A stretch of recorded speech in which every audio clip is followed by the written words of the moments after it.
Hello, everyone. Welcome to Money Hour Radio, a show where we try to help you grow your money, pay less taxes, and have a beautiful retirement. I am one of your co-hosts, Ben Barzideh. I have my trusty, esteemed co-host, Matt Nadeau here. Hey, everybody. We're trying to stay warm, obviously, just like everyone else. It's brutal. Boy, this thing doesn't relent. What? Why do we live here again? It's that time of year, right? Yep. Well, we are both founding partners and wealth managers at Barzideh and Nadeau Wealth Management, a comprehensive financial planning firm located locally right here in Barrington. And of course, we are fiduciaries. And as an independent, family-owned firm, we truly have the freedom to focus solely on your interests, not some corporations or those shady private equity companies that are buying everything up these days. Yeah, of course. And hey, we're always so thankful for all you listeners out there, our clients who listen each and every week. Thank you very much. We want to say hi to you all. We appreciate the trust you've placed in us. And of course, we love every one of you. And Ben, of course, I also want to say thank you to all of the listeners and clients and people who attended a workshop we held this week, Thursday night. It was incredible how many people showed up. I mean, it's like 5 degrees outside. The room was so packed. We actually had to keep increasing the room size because we had so many people attend. Great topic, great people, great food. If you missed it, gosh, we hope you can make the next one, but it was wonderful. No doubt. And when we say we blew it out, you'll see. We're going to put pictures on it on our website. It was absolutely packed. So like you said, Matt, we're going to do these events again. You'll have plenty of time to come to some future ones, but it was amazing. Now, Yep. What are we going to talk about let's today, dive Matt? in. Yeah, we want to talk about a few things. Not the biggest gangbuster week you would think, but we had a Fed meeting. We had earnings from some of the big Mag 7 tech companies. So there's actually some stuff we want to unpack from that. And then we want to kind of roll that into what's a run hot economy? What does that mean? And how do you invest in it? And then later, we're actually going to talk about something called an in-service non-hardship rollover. It's an opportunity where if you want to, while you're still working, roll over some money out of your 401k, we're going to talk about opportunities, why to do it, and how to do it. And it's one of the best ways if you want to work with us that you're able to do that as well. So we'll be able to talk about that. You don't want to miss it. But before we start, we encourage you to please subscribe to our YouTube channel on moneyhourradio.com, where you can view this week's episode along with previous ones. You can also subscribe to our weekly economic newsletter that's called the 5-Minute Market Brief. It's informative, succinct, easy to read. You can sign up at bnwealth.com. Lastly, please follow us online on our BN Wealth social media pages on Facebook and Instagram, and like and subscribe to all that stuff. Smash that subscribe. Smash. Yeah. All right, let's get into the topic. When we get to earnings season, we really always are focused on some of these biggest Magnificent 7 stocks. And they kind of come in a big clump usually. It's all about 1 week. Bam, here they come. Well, sure enough, this week we had Meta, Facebook, Tesla, Microsoft, and Apple. And Meta and Tesla, it was received really well. Both of those earnings topped consensus earnings per share estimates. Facebook, Meta shares jumped 12%. It was huge. There was this sizable 24% year over year jump in revenue. And Tesla, it was well received, but the stock in early trading was up, gave it all back. That was Thursday. But then Friday got a nice little bump again. So the numbers were good. People were happy. That's what we want to see. Microsoft, now that was a different story. Not so much. They had very big concerns about their slowing down cloud revenue growth. And even though they had a ton of reported capital expenditures of like this $37 billion, there's this worry about that growth. And it dropped dramatically on Thursday by 12% after those earnings were announced. Now, Apple, they crushed it. Yep. 16% year over year increase in revenue.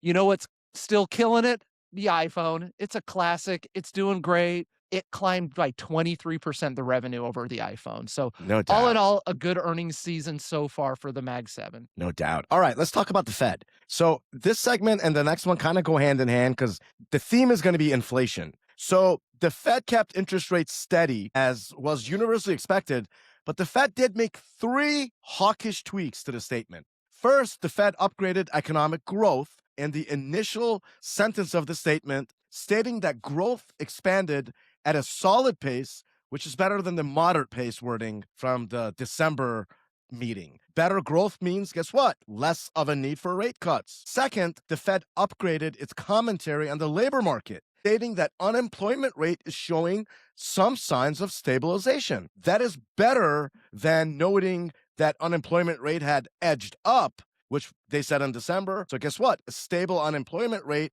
reduces the need for rate cuts. Isn't it crazy, Ben, that just single word changes make all the difference in the Fed statement?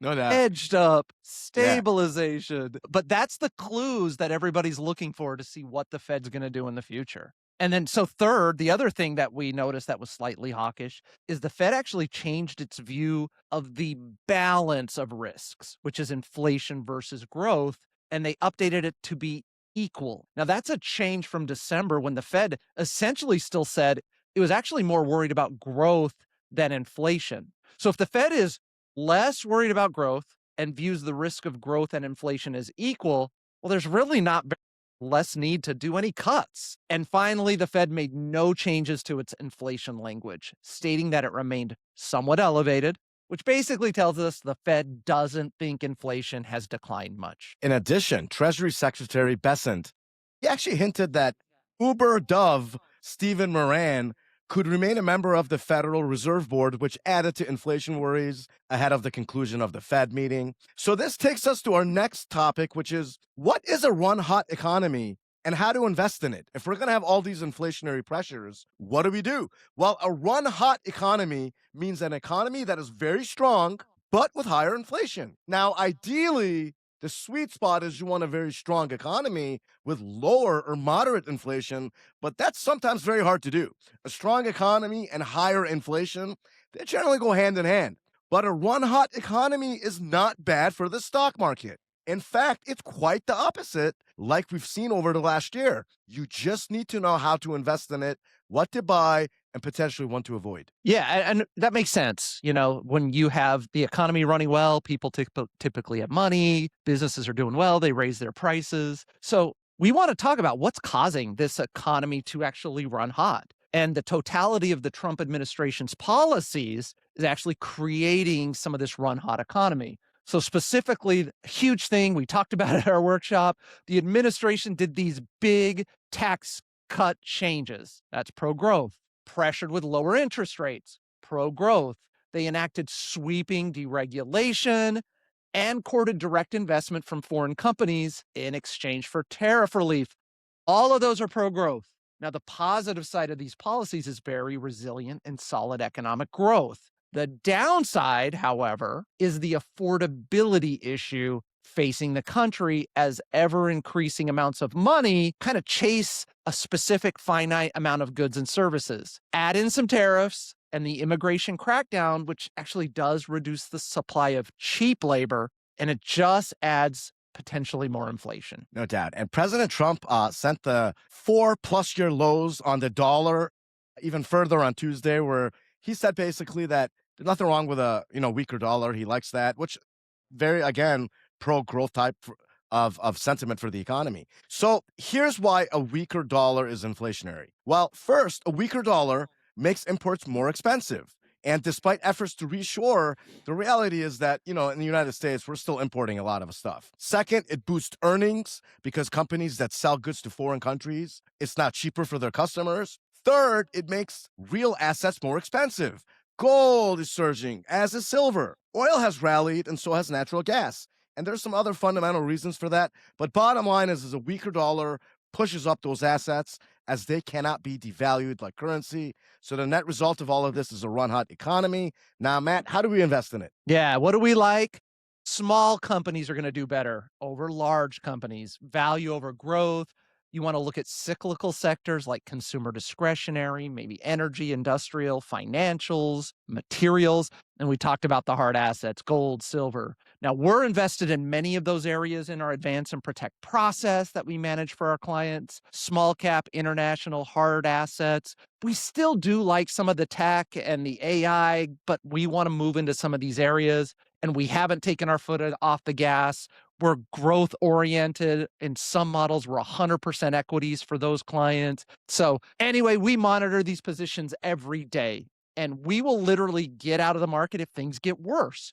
But for now, things are going great. So, at this point, if you're interested in learning more about how you could invest better, work with us, be able to take advantage of these opportunities, reach out, give us a call at 847-780 or go to bnwealth.com and try to sign up for a free complimentary consultation. All right, when we come back, we're going to talk about in-service non-hardship withdrawals. Welcome back. Thank you for tuning in. This is Money Hour Radio, a show where we try to help you grow your money, pay less taxes, and have a beautiful retirement. I'm one of your co-hosts, Matt Nadeau. I've got with me my wonderful sidekick and other co-host, Ben Barzideh. Hello, everyone. And of course, we're both founding partners and wealth managers at Barzideh and Nadeau Wealth Management. It's a comprehensive financial planning firm located right here in Barrington and serving the greater Chicagoland area. And we do value giving back and trying to make our community a better place. And that's why we've launched our charitable arm of our company, BN Giving.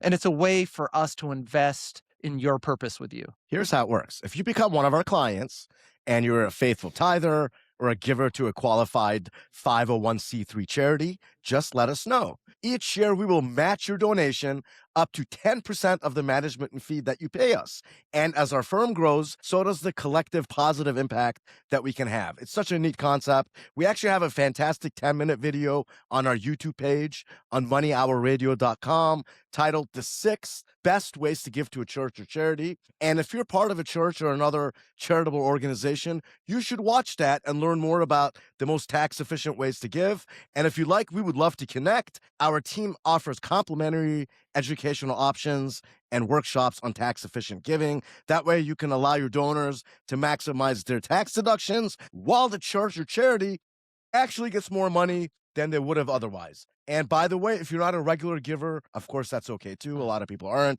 We would still be honored to work with you and to explore how to join our BN Giving community by becoming a client. Please reach out to us, bnwealth.com, or call us at 847-780-2980. All right. Well, let's talk about these in-service non-hardship withdrawals or rollovers, whatever you want to call them. But I like to put it another way, Ben. How to stop letting your 401k boss you around.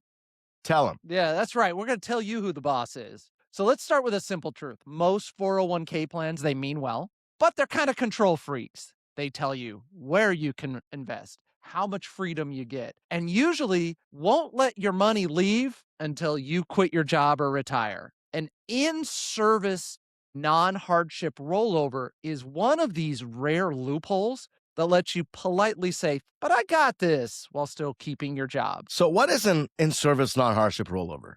Well, it's a feature offered by some employer-sponsored plans like 401ks that allow participants to roll over a portion of their retirement savings while you're still employed at the company without needing to demonstrate a financial hardship. Unlike traditional withdrawals, this strategy is designed to keep your money, your retirement money, tax advantaged while giving you more control over how it's invested. Now, normally employees must wait, usually to leave their employer or retire before they can move the money out of a 401k.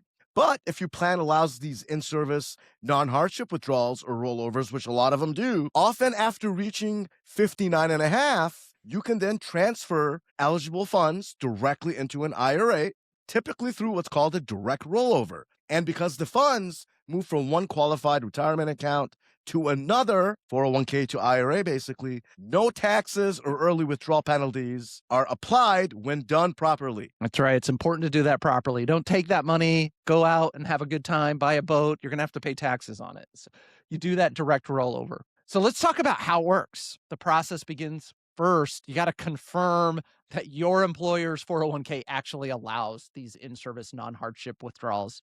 And then you've got to determine which funds are potentially eligible. Will they let you do all of it, some of it? You've got to figure this out. In many plans, this applies to like employer matching contributions, profit sharing contributions, vested balance, but maybe your employee deferrals may have restrictions. Every plan is a little different, so you got to check the details. So once you can confirm the eligibility, now what you do is you open a self-directed IRA with a qualified custodian. And a direct rollover is initiated, meaning the funds move directly from the 401k plan administrator over to that IRA custodian.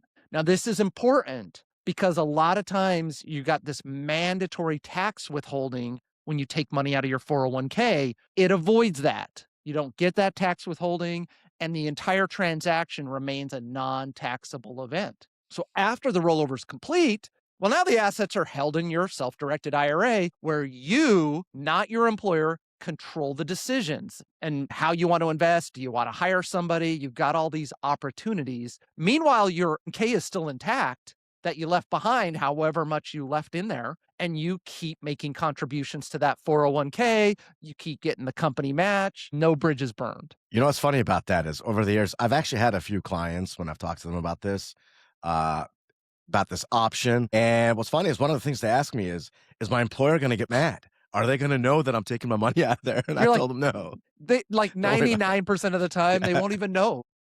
Correct. Well, what are the benefits of doing this, rolling that money into a self-directed IRA? Well, one of the biggest advantages of this in-service rollover is diversification. Most 401k plans limit participants to a very limited menu of options. Usually it's traditional investments like mutual funds, very heavy in mutual funds, ton of large cap, ton of target date funds, a lot of times, a lot of company stock in the company that you work for. A self-directed IRA dramatically expands your investment universe. All of a sudden, almost everything's available. With a self-directed IRA, you may invest in alternative assets like REITs, precious metals, or other non-traditional type of investments, depending on the custodian and the IRS rules. Now, this allows you to reduce reliance on the stock market potentially, or potentially hedge against use assets that can hedge against market volatility. And the other key benefit is greater control and flexibility. You are no longer bound by your employer's plan rules, their fund selection, or maybe whatever administrative changes that they feel like making. You can build a more customized investment strategy that's more aligned with your risk tolerance, your financial goals, and your time horizon. Yeah, and you can actually, with that control, you have a whole flexibility. You hire somebody like us, you could do it like our advance and protect process. You can invest it however you want. You're not stuck with your 401k, you get control. And then it allows you to optimize your retirement structure without disrupting your employment. You continue working, you continue making the 401k contributions, receive your employer benefits, while simultaneously repositioning part of your retirement savings into a structure that may offer broader planning opportunities and potentially long term growth potential. For example, let's say you wanted to start doing Roth conversions. It's a lot easier to do it from your IRA rather than now it's in your 401k. You may not even be able to do it very easily. So Great you point. get a lot more flexibility by doing this to optimize it. Now, in short, an in-service non-hardship withdrawal rollover, it's like unlocking a side door to your retirement savings. Gives you more freedom, more options, and a lot less waiting. And Ben, the best part I think of the in-service roller, you can hire a professional like Ben, myself, somebody who can actually manage that IRA for you. And you're not relying on like your water cooler advice from, the guy that's right next to you in the cubicle there. And you're like, man, I don't even trust him when he's talking about day-to-day stuff. I'm going to hear his advice on investments. No doubt. And you know what's interesting is this actually really started to pick up traction back in 2001. If you remember the Tyco, the Enron scandal, Mm. a lot of those companies went out of business, and a lot of their employees had a ton of their money invested in company stock, and then they were left, hanging. So a lot of changes got made after that. And a lot of the big companies now, gosh, we don't really see too many companies that don't allow this anymore. Most of them do allow it. But word of caution, don't go rolling your money out of your 401k and get suckered into putting it into an annuity. That would not be, then all of a sudden, so we're, as you know, if you've listened to us, we're not big on annuities. We think they're very gimmicky. We don't recommend them. So you want to make sure that if you are going to move it into a direct IRA, that either you know what you're doing yourself, or you're working with someone that's trusted that knows what they're doing. And of course, with any financial planning, investing, or tax planning strategy, it's essential to work with qualified professionals who understand these concepts and can tailor them to your situation. Usually a good financial advisor like us, we're kind of like the quarterback of your plan. We help coordinate with your other professionals, like your attorneys or CPAs. And guess what? If you are in need of a knowledgeable financial planner, someone who puts your interests first, we would be honored if you gave us an opportunity to talk with you. If our investment philosophy, our financial planning philosophy, if other models that we have or the way we do business, if that resonates with you, then reach out to us and schedule a complimentary consultation. Yeah, and it's important that if you want to do a strategy like this, you should really reach out, even if it's like with us with a complimentary consultation. We'll walk you through if it makes sense to do this in service rollover as an example. There are some cons, usually very few, but for some people out there, it's not the best solution. Just make sure before you pull the trigger No on doubt. any of it. And when you come in, we go over your entire financial situation, your goals. We do a financial checkup where we analyze your insurance, taxes, estate plan, and investments. If things look good, you get that peace of mind. Hey, I got this checkup. I'm healthy. Things are great. And the problem is, many people haven't had someone look at it. And if we find that there's a problem, it's better to fix it early before it's too late. So if we can help you, great. If not, we'll still part as friends. So if you want to explore becoming a client, take advantage of this complimentary consultation, reach out to us online at bnwealth.com or call our office at 847-780-2980. All right, we're out of time. God bless you, and we'll see you all next week. Bye, everyone.